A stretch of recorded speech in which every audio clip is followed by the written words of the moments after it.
तो फाटा, खैबर पख्तूनख्वा, बलूचिस्तान, सिंध में और गिलगित में जो 70 साल से हो रहा है, वो जैसे ही लाहौर, कराची और इस्लामाबाद में होना शुरू हुआ तो अब हर शख्स आपको ये कहता दिखाई दे रहा है, इमरान खान का फॉलोवर, कि आज तक इतना जुल्म तो रियासत ने ढाया नहीं जो इस बार हो रहा है। किसी पार्टी को ऐसे तोड़ा नहीं जो इस बार तोड़ी जा रही है। किसी लीडर के साथ ऐसा नहीं किया जो खान साहब के साथ किया जा रहा है। खान साहब की पार्टी वर्कर्स के साथ ऐसा जो किया जा रहा है आज तक नहीं हुआ इस मुल्क की तारीख में। तो ये आपकी सियासी जहालत है। 2018 से पहले की आपकी सियासी मेमोरी है ही नहीं। आपका अटेंशन स्पैन गोल्ड फिश से भी कम है।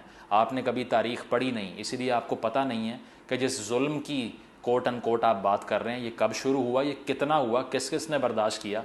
आज ज़रा आपको याद करवाते हैं। बादशाह खान का नाम सुना है आपने? नहीं सुना होगा, ज़ाहिर बात है। पश्तून लीडर थे और इसके अलावा नॉन वायलेंट स्ट्रगल करते थे, जिनको फ्रंटियर गांधी भी कहते हैं। और 37 ईयर्स, 37 साल जेल काटी। ज़िंदगी की प्राइम टाइम की लाइफ जेल में गुजार दी। नेल्सन मंडेला से ज़्यादा जेल काटने वाली शख्सियत बन गए। पूरी दुनिया में उनकी बात की जाती है, पाकिस्तान में कोई नहीं जानता। क्यों? क्योंकि वो लाहौर में पैदा नहीं हुए इसलिए। तो आज तक वाकई इतना जुल्म नहीं हुआ जितना खान साहब पे हुआ है। आगे चलिए, उनके बेटे वली खान 15 साल जेल काटी, ठीक है। 1 यूनिट के ख़िलाफ़ बात की। 1949 में जेल में थे, अस्पताल में उनकी बीवी और बच्चे की डेथ हो गई, उनको जनाजा अटेंड नहीं करने दिया गया। लेकिन इतना जुल्म किसी पे हुआ ही नहीं जितना इमरान खान साहब पे हो रहा है। आगे चलिए, GM सैयद सिंध के नेशनलिस्ट लीडर थे और इसके अलावा इंटेलेक्चुअल थे। मार्क्सिज्म पे किताबें लिखी हुई हैं, सोशलिज्म पे किताबें लिखी हुई हैं, हिस्ट्री पे किताबें लिखी हैं, थियोलॉजी पे किताबें लिखी हैं। 30 साल जेल काटी। एक भी करप्शन का इल्ज़ाम नहीं था, लेकिन 30 साल जेल में सड़ते रहे। क्यों? क्योंकि वो भी यहाँ पैदा नहीं हुए थे। आपको क्यों उनका नाम नहीं आता? क्योंकि आपका सारा का सारा सियासी दिमाग 2018 के बाद से शुरू होता है, उससे पहले वो बंद था। ना आपने किताब पढ़नी है, ना तारीख पढ़नी है, ना दूसरी अकवाम का हाल देखना है, ना दूसरे सूबे का हाल देखना है।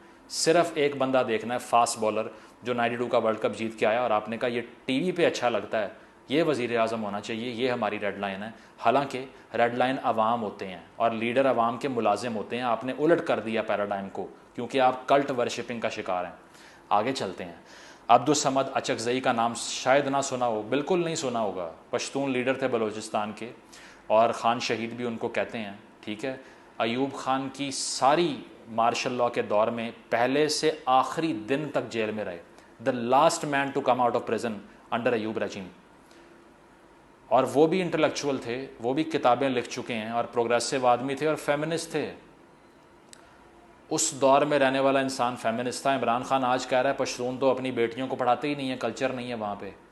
उसको भी नहीं पता कि ये लोग कौन थे। ज़िंदगी का सबसे लंबा अरसा अब्दुल समद अचकज़ई ने जो जेल से बाहर गुजारा वो 4 साल था, बाकी सारी ज़िंदगी जेल में गुजार दी। तो इनकी भी टोटल जेल का नंबर क्या है? 31 ईयर्स। 31 साल अब्दुल समद अचकज़ई ने जेल काटी है, बलूचिस्तान के जो लीडर थे। और वो भी इसीलिए कि वो आइडियाज़ की स्ट्रगल कर रहे थे। उन्होंने ये नहीं कहा कि ट्वीट कर दिया ज़मान पार्क पहुँचो मुझे बचाओ आके। ना वो अदालतों में सरों पे बाल्टियाँ रख के पेश होते हैं खौफ के मारे हुए और कहते हैं हम इनकलाब को लीड कर रहे हैं। आम लोगों के बच्चे को मरवा दिया और बाद में कहा ये तो हमारे लोग ही नहीं थे, ठीक है। तो इन्होंने 31 साल जेल काटी और एंड पे उनके घर में 2 हैंड ग्रेनेड मार के उनको शहीद कर दिया गया। लेकिन आपको नहीं पता, क्योंकि इतना जुल्म तो उन पे नहीं हुआ जितना इमरान खान पे हो रहा है। इसके बाद बलोच लीडर्स की अगर हम बात करें, वो भी लंबी तारीख है। नवाब नौरोज़ खान ज़रक़ज़ई 1958 में जो स्ट्रगल कर रहे थे हुकूमत के ख़िलाफ़, क्योंकि स्टेट ऑफ कल्लात के राइट्स नहीं मिल रहे थे उस बात के ऊपर। अयूब खान ने नीचे उतारा पहाड़ों से उनको और कुरान पे हाथ रखा कि आपको कुछ नहीं कहते, बात करेंगे। वो नीचे उतरे, उनको जेल में डाला। 7 उनके लीडिंग रहनुमाओं को जेलों में फांसी के फंदे पर लटका दिया, झूलती रही लाशें उनकी। और नवाब नौरोज़ खान भी अलालत के बायस, ज़ईफ़ी के बायस वहीं पर उन्होंने दम तोड़ा जेल के अंदर। इसके अलावा 1970 का बलूचिस्तान का ऑपरेशन, 16,000 सिविलियन कैजुअल्टीज़, 16,000 कैजुअल्टीज़ हुई। लेकिन इतना जुल्म तो नहीं हुआ वहाँ भी जितना यहाँ पे हो रहा है अभी तहरीक इंसाफ के वर्कर्स के साथ। इसीलिए उसका भी आपको इल्म नहीं होगा किसने किया, क्यों किया, क्या हुआ, ठीक है। भुट्टो साहब को लटका दिया, कोई जनाजा पढ़ने नहीं दिया किसी को, वो भी आपको नहीं याद होगा क्या हुआ, ठीक है। इसके अलावा नुसरत भुट्टो के सर फाड़े गए ज़िया की रजीम के अंदर, हाउस अरेस्ट रखा उसको, वो भी आपको पता नहीं होगा क्या है। बलोर ख़ानदान की अगर हम बात करें तो बशीर बलोर, हारून बलोर, इसके अलावा ख़ानदान में लाशों के अंबार लगे हुए हैं। क्यों? क्योंकि एंटी तालिबान थे। ये नहीं कह रहे थे कि 5,000 तालिबान को ला के सेटल करवाना है KPK के अंदर। प्रोग्रेसिव आइडियल्स की वजह से लाशें बिछ गई ख़ानदान में, लेकिन आपको उनका भी इल्म नहीं है वो कौन है, क्योंकि इतना जुल्म तो नहीं उन पर भी हुआ जितना खान साहब पे किया जा रहा है। MQM के अली रज़ा आबिदी सेक्टेरियन वॉरफेयर के अंदर मारे गए, ठीक है, कराची के अंदर, प्रोग्रेसिव आदमी, और इतना जुल्म उस पर भी नहीं हुआ होगा जितना खान साहब पे हुआ है। लियाकत अली ख़ान से तारीख को आगाज़ कर लें असैसिनेशंस की, यहाँ तक पहुँच गई। बेनज़ीर भी बीच में आती है, कितने रहनुमा और बीच में आते हैं, मुर्तज़ा भुट्टो बीच में आता है, लेकिन इतना जुल्म उन पर भी नहीं हुआ जितना आप पे हो रहा है। इसके अलावा आप बात करते हैं जी ये स्ट्रगल जो कि रेवोल्यूशन आ रही थी, जो कि असल में आमरीत को पुकारने की स्ट्रगल थी कि प्लीज़ मार्शल लॉ लगाओ। तो एक MRD की तहरीक थी ज़िया साहब के against, movement of restoration of democracy. उसके अंदर कितने वर्कर्स के साथ क्या क्या हुआ ज़रा ये सुन लीजिए।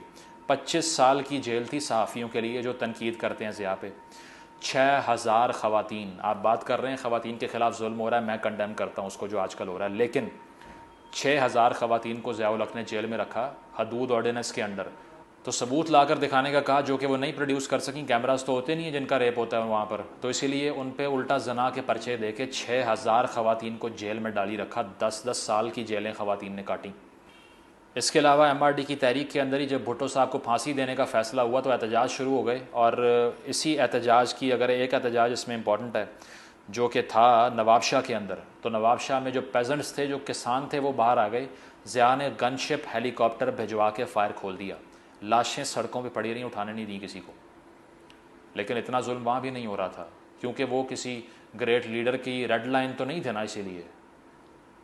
तो आपको उनका भी नहीं पता होगा कि MRD की तहरीक होती क्या है, या नवाबशाह के अंदर ये जो वाक़या हुआ था कैसे हुआ था। इसके अलावा सियासी एक्टिविटी करने के लिए जिसको भी सियासी एक्टिविटी करते पाया गया उस पर 25 कोड़े मारे जाएंगे, उसको ये ज़िया ने हुक्म दिया, ठीक है।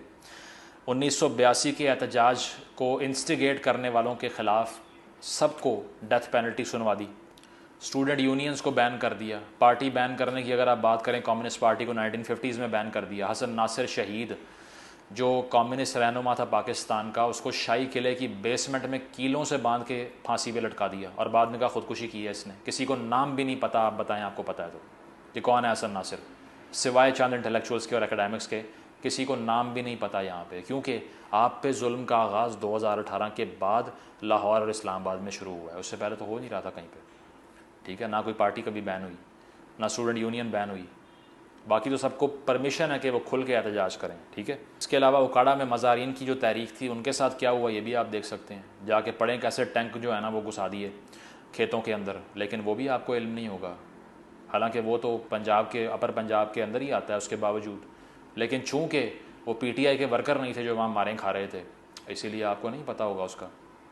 तो ऐसी हज़ारों मिसालें कोट हो सकती हैं, लेकिन अगर ये मिसालें देनी है कि खान साहब की तरह के सियासी लीडरान, जो कि आप कहते हैं कि इससे बड़े लीडर आए नहीं, ना अब्दुल समद अचकज़ई बड़ा लीडर, ना GM सैयद बड़ा लीडर, ना बाचा खान बड़ा लीडर, ना वली खान बड़ा लीडर, जिन्होंने 30-30 ऑन एवरेज इन सब की मिला के 31 ईयर्स की जेल है।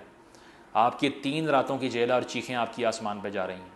फवाद चौधरी साहब कोर्ट की हदूद के अंदर गाड़ी से उतर के गिरते पड़ते भाग रहे हैं, और पहले जलसों में नारे बुलंद कर रहे थे, हम छीन के लेंगे आज़ादी, तेरा बाप भी देगा आज़ादी, लो आज़ादी। अब जाली नज़रियात के पीछे जो खड़ा होता है उसका नहीं दिल करता जेल काटने का एक दिन का, मेरा भी नहीं करेगा अगर मैं ऐसे बंदे को सपोर्ट करूँगा तो। उसकी वजह यह है कि मुझे पता है वो खुद नहीं गिरफ़्तार होना चाहता, तो मैं क्यों गिरफ़्तार हूँ।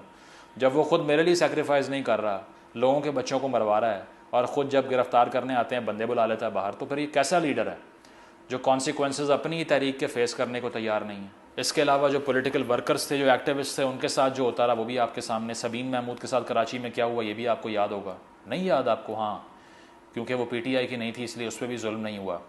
इसके अलावा नाज़िम जोखियों के साथ सिंध में क्या हुआ ये भी आपको याद नहीं होगा, क्योंकि वो PTI का नहीं था। इसके अलावा हयातुल्लाह खान जिसने पहला ड्रोन अटैक रिपोर्ट किया, सहाफ़ी था, पश्तून था, ट्राइबल एरियाज़ में, उसने तस्वीर लगवा दी अमेरिकन हेलफायर मिसाइल की, और अगले दिन उठा लिया गया। बाद में कुछ महीनों बाद लाश फेंकी उसकी, जो कि हथकड़ी लगी हुई लाश थी। उसकी बीवी ने कोर्ट में केस डिफेंड किया, उसको भी बम से उड़ा दिया। उस सहाफ़ी का नाम भी नहीं सुना होगा आपने, क्योंकि वो PTI का यूट्यूबर नहीं था, इसीलिए उसके लिए कोई दिन नहीं है। किसी को पता भी नहीं कि उसने क्या किया। क्यों? क्योंकि वो यहाँ पर नहीं था, ना वो इमरान खान की सपोर्ट में ट्वीट कर रहा था इसलिए। तो सबसे बड़ा आर्ग्यूमेंट ये हो रहा है कि अब सिविल राइट्स ही जो है सस्पेंड हो गए हैं और कोर्ट्स बुला रही हैं कि प्रोड्यूस करो, लेकिन नहीं कोई प्रोड्यूस कर रहा। तो आपकी इतला के लिए कश्मीर, गिलगित, यहाँ पे 9 साल बाबा जान जो मुकामी रहनुमा था, नहीं नाम सुना होगा आपने, मुझे पता है क्योंकि वो भी 2018 से पहले की बात है। तो बाबा जान ने 9 साल जेल काटी क्योंकि वो अताबाद झील के मुतासरीन के लिए एहतजाज किया। वहाँ गिलगित में, कश्मीर में और फाटा में, ट्राइबल एरियाज़ में पाकिस्तान का कानून लागू होता ही नहीं था। अब सुन लें आप कह रहे हैं कि अब यहाँ पर ये कानून लागू नहीं है कि कोर्ट बुला रही है, पेश नहीं हो रहा, लेकिन वहाँ FCR का काला कानून लागू था। FCR के कानून के अंडर 3 राइट्स अवाम से छीन लिए गए। वो कौन से थे? अपील, वकील और दलील। अपील का हक नहीं था, यानी कि अगर आपको पकड़ा है किसी कोर्ट में अपील नहीं हो सकती, कोई उठा के ले गया, बात ख़त्म।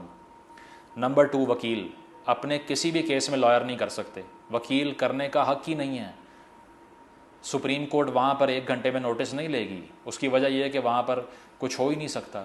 और तीसरा दलील, यानी कि अपने हक में अपने आप को डिफेंड करने के लिए कोई एविडेंस प्रोड्यूस नहीं कर सकते, बैंड है। 2018 तक ये कानून राइज रहा, जो कि 1850 में गोरे ने बनाया था। 1947 से 2018 70 साल तक फाटा, कश्मीर और गिलगित के अवाम के पास अपील, वकील और दलील का हक नहीं था, जो कि आज भी नहीं है, ऑन पेपर है, सिर्फ था ही नहीं उनके पास और आपको इल्म ही नहीं था। वहाँ पर आपने नहीं कहा कि यार इनके साथ जो हो रहा है आज तक ये जुल्म नहीं हुआ, क्योंकि वो PTI के लोग नहीं थे। तो इसीलिए अब जो जुल्म शुरू हुआ है ना लाहौर कराची में, अल्लाह माफ़ करे, ऐसा जुल्म आज तक नहीं हुआ, ऐसा आज तक जुल्म नहीं हुआ कि 2-2 रातें जेल में काटनी पड़ रही हैं, वो भी इनकलाब के लिए। बहुत बुरा हो रहा है। तो ओवरऑल अब बात यह है कि इस सारी सूरत हाल में गरीब के बच्चे को इमरान खान ने मरवा दिया। जो अरबोंपति आदमी 300 कनाल के घर में रहता है, उससे किसी ने यह सवाल नहीं किया कि ये 60 अरब कहाँ से आया, बस ये कहा ये हमारी रेड लाइन है, मर जाएंगे इसके लिए। और अब जो आदमी उसके लिए 9 मई को निकला, अब दहशतगर्दी के मुकदमे भुगत रहा है, सारी ज़िंदगी वकील करने के पैसे नहीं होंगे, जलील होंगे, 780A में थानों में रिपोर्टें करते फिरेंगे। जिसने मोर चोरी किया उसको 10 साल, चौकी जलाई उसको 20 साल, 80 साल का बाप और 30 साल का बेटा दोनों जेल में, घर में कमाने वाला कोई नहीं। ये सारा कुछ करवाने वाला शख्स जिसने जेल भरो तहरीक का आगाज़ किया, वो एक रात जेल में गया तो उसकी जान निकल गई, उसने कहा जला दो पूरा मुल्क। और वो भी उस तहरीक के लिए जो सिर्फ़ और सिर्फ डील मांग रही है इस्टेब्लिशमेंट से कि शहबाज शरीफ को गोद से उतार के मुझे वापस ले आओ। क्या फ़ायदा हुआ आपको? आपने कभी सोचा? अपने बच्चों का मुस्तकबिल तबाह करवाया, उन पे मुकदमात हो गए, ख़वातीन पे मुकदमात हो रहे हैं, क्या मिला आपको? नथिंग। सिर्फ अशराफिया की जंग थी, सिर्फ वज़ीर आज़म बनने की जंग थी। एलीट कभी इनकलाब नहीं ला सकती। जिसका इतना स्टेक हो, घर में 4 डाले खड़े हों, अरबों रुपए की जायदाद हो, उसका जेल में सड़ने को दिल नहीं करता। जेलें काटता है बाबा जान, जेलें काटता है बाचा खान, जेलें काटता है वली खान, अब्दुल समद अचकज़ई जेल काटता है, GM सैयद जेल काटता है, क्योंकि वो नज़रिए के पीछे खड़ा हुआ है, वो नज़रिए की जंग लड़ रहा है, इसलिए वो जेल काटता है। आप नहीं काट सकते। आप सिर्फ MNA बनने की, वज़ीर आज़म बनने की जेल काट रहे हैं, जो कि 2 दिन से ज़्यादा बर्दाश्त वाकई नहीं होती। तो हम कंडेम करते हैं अगर आर्मी कोर्ट्स के तहत मुकदमात बनाए जाते हैं, अगर ख़वातीन को अरेस्ट किया जाता है, मैन हैंडल किया जाता है, हम उसको कंडेम करते हैं। लेकिन आपका काम ये था कि आप बाकी अक़वाम के साथ तारीख़ पढ़ के उसको भी कंडेम करें, जो वो 70 साल से फ़ेस कर रहे हैं, आप 70 दिन फ़ेस नहीं कर सकते। तो अब बात यह है कि जमहूरी फोर्सेस को ज्वाइन करें, सिविल लिबर्टी की स्ट्रगल का हिस्सा बनें, और एंटी एक जर्नल बनने को एंटी इस्टेब्लिशमेंट कहना बंद करें, ठीक है? क्योंकि ये 70 साल से जो सब कुछ हो रहा है, इसकी टाइमलाइन मैंने टच की है अभी, हज़ारों और मिसालें हैं जो मैंने मिस कर दी, क्योंकि टाइम कंस्ट्रेंट है इसीलिए। तो इसको एक्नॉलेज करें। अगर इसको एक्नॉलेज करेंगे तो उसके बाद आपकी अवेकनिंग शुरू होगी। और माने कि आसिफ जरदारी ने 12 साल जेल काटी है, नवाज़ शरीफ ने भी काटी है, सब ने काटी है, सब नाअहल हुए हैं, सब गलत हुआ है। शुरू से लेके आखिर तक जो वज़ीर आज़म नाअहल हुआ है वो नाजायज़ हुआ है। जिस दिन ये मान लेंगे ना, उस दिन आपके निकाले जाने को भी हम कंडेम करेंगे। अदरवाइज़ ये सिर्फ़ और सिर्फ एक शख्स, एक पर्सनैलिटी, एक एक्स फास्ट बॉलर का फ़ैन क्लब है और कुछ भी नहीं है। It was never anti establishment, never revolutionary, never visionary, and that is why it is getting disintegrated with the speed of light. Thank you.